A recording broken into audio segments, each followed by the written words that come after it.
It's the Real Estate Podcast, brought to you by ANZ Home Loans for financial well-beings. And welcome back to another episode of the Real Estate Breakfast, your knowledge-based property information. 7 days a week, we cover it from all corners of the Australian housing market, talk to all the experts so you don't have to, and anybody who's anyone, we get them on the podcast. We're not a real estate company, as you know. Instead, we just get all of that information so it's right at your fingertips. And Christmas, not too far away now, 3 more days to go. Sunday, December the 22nd. It is chaos out there. Good luck if you are later on this morning heading out and doing some last-minute Christmas shopping. I tell you what I'm watching with a lot of interest, and that is Elon Musk. He's emerged as this key figure alongside Donald Trump attending these high-profile meetings. But Musk's influence does raise concerns about potential conflicts of interest given his extensive government contracts and investments, including in China. And we talk about this geopolitical landscape for next year, for 2025, which has the potential to mess with the RBA's cash rate target, because the last thing we want is the interest rates to go up. And as far as Trump and Musk are concerned, this isn't going to end well with these two big personalities, big egos in the White House. Trump is not going to like the attention that Musk is getting. And when that fallout happens, and it will be quite something to watch. I'll make a prediction. I think the love affair, the bromance, it'll be all over by the end of March. We'll wait and see what happens. The Real Estate Podcast wishes you and your family a fantastic Christmas break and a happy new year ahead. Oh, look, Craig, it hasn't been a terrible year, but it hasn't been an easy year. I think the biggest challenge has been this word cost of living. You know, the word COVID was used all the time when we used to do the podcast in the past, and COVID was an overused word. Well, cost of living is overused today, but it weighs really heavily on people's minds, and it weighs on the household budget. You've got so many families facing financial pressure. So this whole decision-making process around buying property has been put on the back burner or delayed. And also the decision to use a buyer's agent is taking a lot longer than usual. I think people are typically waiting for the market to decline, but that didn't happen this year. Prices kept rising. The other big challenge for us as a buyer's agency is there's a lot more competitors in our market. So that's been challenging for us as an industry to deal with that. I think the procrastination has been a big issue this year, and just that overarching cost of living, interest rates being higher has been a major challenge. Yeah, and just another little segue question is, we've sort of talked about this quite a bit in 2024, are the mum and dad, the bank of mum and dad, working with buyers agents. We've had Veronica Morgan talking about this. I'd be interested in your takeaway.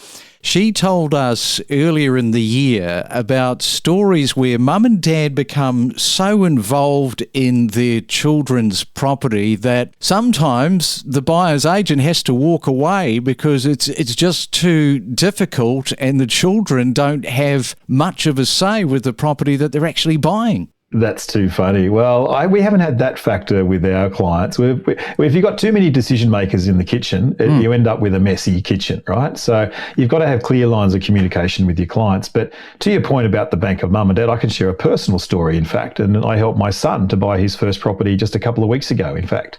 We offered to put up an equity guarantee. We said, if you can save $100,000 of your own money, then we'll match that as an equity guarantee. And that's what my son did. And we were very successful a couple of weeks ago, securing a nice little apartment down by the beach, and him and his wife will be moving in there in the new year. So, there's a lot more of the bank of mum and dad actively taking part, but you've just got to be clear on the parameters on what you can afford to buy and what's going to suit them to get onto the property ladder. Because I think sometimes the mum and dad might want them to have a really fantastic property, And the kids might go, look, we're just happy with this. Or it could be the other way around. The kids have a very, expensive champagne type budget, but the parents aren't wanting to chip in that much. So it's all about getting clear lines of communication and expectation on the table. Yeah, there's a lot to think about for 2025. Just lastly and quickly, perhaps just give us a few sound bites for most of the capital cities and what you're expecting in the way of growth or a downturn. Sure, I'd love to. So just briefly, Sydney is going to take a bit of a breather next year. I think it's been a very resilient market. I don't think we're going to see drops at all, but I think you're going to be looking at price rises of, say, 1 to 5%. The affluent suburbs, it's always been a really attractive financial city. Melbourne, I think, is the best counter-cyclical buy to make. It's still going to have significant headwinds. I think growth will be low to flat, but if you can get in there and buy with a population that's now higher than Sydney and at a price point that's 60% below Sydney at $1 million compared to Sydney at 1.65, it's definitely an opportunity there. Brisbane's going to be a standout performer next year, and I reckon for the next 5 years. Heavy interstate migration, massive infrastructure in the lead up to the 2032 Olympics. I'm expecting double-digit growth again there next year, and the Sunshine Coast and the Gold Coast along with it as well. Adelaide, nice little consistent, reliable performer, still affordable, robust local economy, defence, technology, good housing demand, and really low vacancy. I'd also throw in Hobart. I think after years of exceptional growth, Hobart's stabilised, and I think it's got, again, a resilient economy, and it's certainly got some unique lifestyle appeal and pretty good green credentials, Craig. Ready to step up your property knowledge? Access powerful insights with us. Thanks for having me. Absolutely. So we started out at Balnarring and we've recently spread across the whole peninsula. So we've now got offices through Somerville, Flinders and Mount Eliza just to cover the whole of the peninsula. Now, you do something a little bit different. It's in the title of the name of your business, Homes and Acreage. How much of the acreage part does that make up of your business there? About 50-50 now. So Penny and Grant, who started the business, have a lot of background in the horsing world and the farming.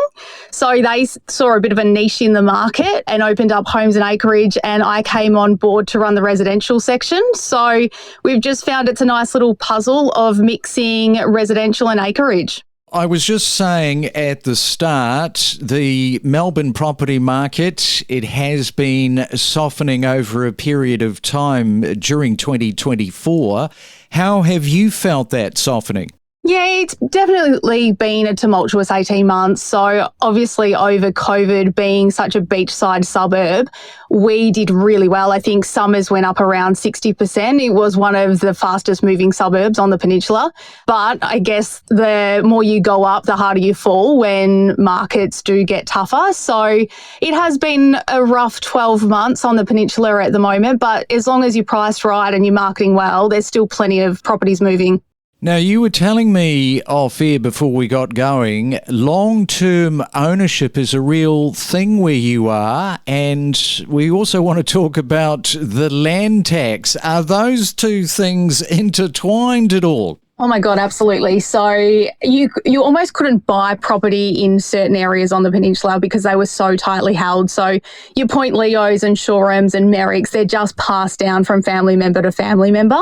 Whereas now, unfortunately, and some of the stories are a little bit heartbreaking where it has been in the family for so long, but with land tax and now vacant land tax as well, if people aren't making the most of the properties, I'm finding that there's a really heightened level of properties on the market because of that. What about the investors? Because it's something we've really sort of drilled down on across Victoria with these investors just selling part of their stock. They just cannot make the numbers work with the land tax with everything else, including the current interest rates. Oh, there's such an opportunity at the moment is my gut feel. So if I was going to be buying and selling, I think it's such a good time to do it because we are in a low market. So if you're buying and selling right now, you're paying less stamp duty, you're paying less agents fees, and there's abundance of stock on the market as well. Although it is quite tumultuous and prices have come down, if you look at it, it's actually a really good time to be transacting real estate. Now, the ball has shifted to buyers, so buyers can put more of those conditions in. They've got to chase a little bit harder for buyers, of course, the vendors' agents. Is that the case where you are? Yeah, at any time when prices are down and there's a lot of stock on the market, it's going to become a buyer's market. It's really important to market really well, know who you're selling to, know your buyers, because there's plenty of stock for people to choose from. Now, 2024, as I said, we're getting very, very close to Christmas, the 18th day of December. You'd be looking forward, like the rest of your team, for a little bit of a break and then back into it for 2025. What are you holding out for the most as we look towards 2025? Well, it's funny because you would think that we were winding down, but Homes and Acreage set a bit of a target that if we could sell 20 properties throughout the team in 5 weeks, we would do something really special for the team. We're not quite at the end of that and we're already over the 20 sales. Everyone thought that we might be slowing down and getting a break, but in fact, it's actually very exciting because there's a lot happening. Yeah, so what have you done? I mean, everybody now wants to know what is the carrot? Everyone wants a super yacht, but I think that might be a little excessive. So we're putting our thinking caps on about what the reward will be.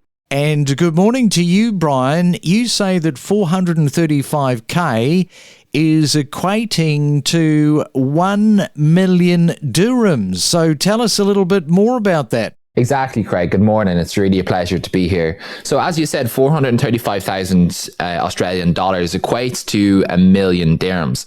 Now, for 1 million dirhams in the market at the moment, currently, you could buy a brand new apartment, furnished or unfurnished. This would be in locations that would be really close to your main focal points of Dubai. For example, you could get somewhere for 15 minutes from downtown Dubai, fully furnished or unfurnished, brand new, as I spoke about, with a pool in your building, with a gym and amazing facilities nearby. 435 grand. Okay. What about you, Adesh? It's that time of the year that people have decided to move to Dubai. Lots of Aussies moving there. Better weather, it can be argued. Absolutely. It is super pleasant right now. It almost feels like there's going to be some drizzling over the course of the coming days. Most people love to be on the beach, just enjoying the time and getting in all that sun. And Brian, a big year for Aussies, as I said, moving over, but the Americans, now they have been spiking with their numbers moving into Dubai. Just a quick calculation with the American USD, 272,000 American dollars will get you that $1 million property that you're talking about. Yeah, over the past few months, we've seen a large influx in American investors and American travelers. Yes, there has always been a certain cohort of American investors here, but over the last few months, as things have strengthened with the relationships between the US and the UAE, we're seeing a lot more enter into the market, and it could be really interesting over the next few months and over the next few years if they choose Dubai as an attractive opportunity for investment, an attractive opportunity to move and work and live. You can join the conversation every week on the Real Estate Podcast. So, yeah, it's good news for first-time buyers. What's happening in that market, in that space where you are? We'll talk about that location in just a moment, but it's a very busy time in any calendar year for people trying to get onto the property ladder. This report obviously throws up a few locations for people. Absolutely. Most certainly does, yeah. We're certainly seeing a real influx of buyers, investors, first home buyers primarily, sort of looking to start their property journey and now starting to see some real value in our core location anyway in Plympton. I guess it's a little bit of a frustration process too for many of these first home buyers with the investors. They see that price point. If the numbers work and the ROI looks really, really good, boom, they'll just buy multiples of these. And you're probably working with some of those investors in that exact vein. We've got them ringing daily looking for opportunities, asking us to send through anything we have. Everyone loves an off-market listing. So the minute you've got it on the books, there's certainly a lineup of people looking to get into these things. Now, we mentioned 400k in one of your suburbs. Now, it's called Plympton. It's grown in popularity with first home buyers. So tell us a little bit for those listening, particularly first home buyers that might be outside of SA and Adelaide in particular. Tell us a little bit about where that is in terms of the CBD of Adelaide. So if you're not familiar with Adelaide, Plympton sort of falls halfway between the CBD and Glenelg Beach. Most people seem to know Glenelg when you talk about Adelaide. Anzac Highway is the main thoroughfare, the main strip that runs from the city to Glenelg, and Plympton literally falls smack bang in the middle of that. So you're 10 minutes one way to the city and 10 minutes the other way to the beach. And what sort of a year have you had there, Adam? Have you had a good 2024 year? We've had a good couple of years, to be perfectly honest. It's getting stock's probably been the challenging part, getting listings to sell. But once we've got them, they seem to be selling quite strongly, and nothing sort of surprises me anymore with our real estate market. It's anything can happen at any given time. We connect you to the best real estate information across Australia. The Real Estate Podcast.